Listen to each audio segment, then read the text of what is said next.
On, but Jojo, you had a particularly strong reaction to Hello, I'm here again. Now then, here, I've just tuned into this, and must have been some. I just turned over to this, channel, and something must have happened. There's an imam come on and gone off and said something. I don't know what he said, so I can't comment really. But this woman here, this lady, has taken offence, and you know what does it say? Sharia law. I mean, this is Great Britain, for God's sakes. I mean, I just don't get it. I don't get it. Well, I do get it. I just don't agree with it. The law of Great Britain should be the law of the land. Anyway, I don't know what this imam said because I didn't listen. I didn't see it. Wasn't watching. But listen to this woman. What you got to say? I heard him, but I think he said something about the protection of women. That's why Sharia law exists and Sharia courts.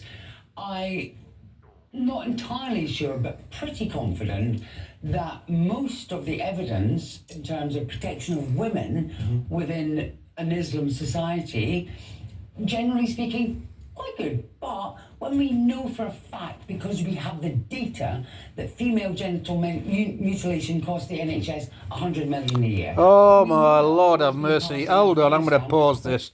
Female genital FGM. I mean, it's the same. The bloody Jews do it with men. And goodness gracious me, they chop the bloody foreskin off. I mean, God, I'd hate that. Oh my Lord, it must be soap. Oh, but I don't know why. I think it's religious, isn't it? There's something called a circumcision knife in Jewish culture.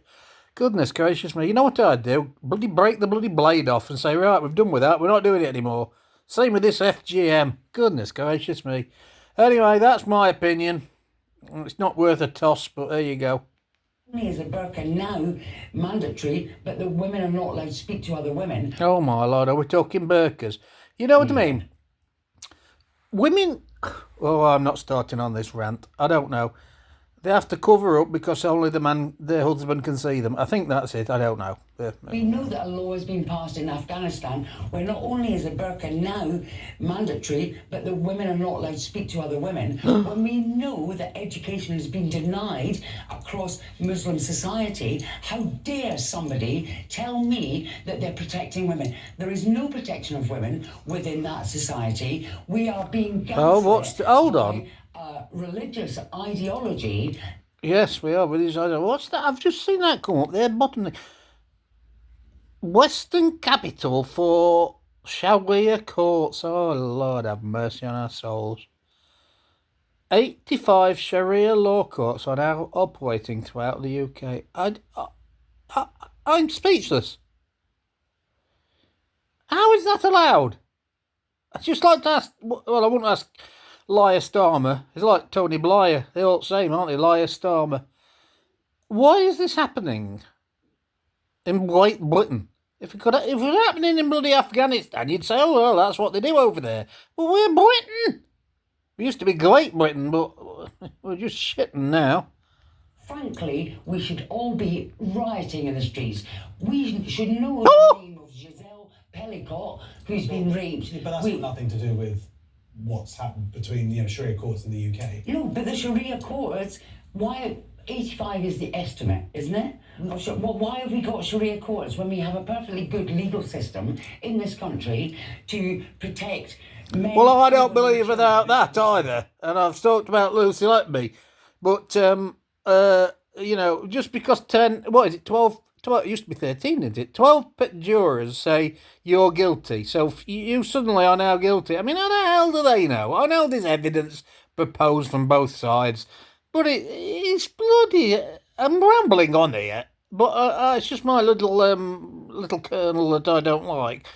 You put me in a jury, you put you in a jury, and all the rest of it. We're not bloody experts. How can we say, oh yeah, this bloke did that and that woman did that? I don't like that. Just because 12 people decide that somebody's done something or they haven't done something, I don't like that either. And to make Lewis exactly this is that. There seem to be cases of bigamy and people not getting married. We're trying to put through a court in the House of Commons to allow cousin marriage. Are we losing our minds? Well, Are we losing our minds? Come on, people. Lewis, you've lost your mind. What? Tell us about it. Well, I'll tell you about it. I never had a mind to lose, but if I had one, I'd have bloody lost it a while ago. You know, incestual relationships in Great Britain, Britain again. Sharia law in Britain, who'd have thunk it? Now we have a Muslim MP in the bloody Parliament wants to bring in marriage with cousins. I mean, it's wrong, it's incest, and not only that, well, yes, only that, but in addition to that, it brings birth defects to if they make offspring, which obviously they do. Or there's more likely to be birth defects in the offspring. So it beggars belief. Honestly, it does. You know, and this is the start of things to come. Imagine it in a decade or 2 decades' time. Oh, my Lord have mercy. You watch. I'm telling you now. Tear off an hour, Zodiac. Off.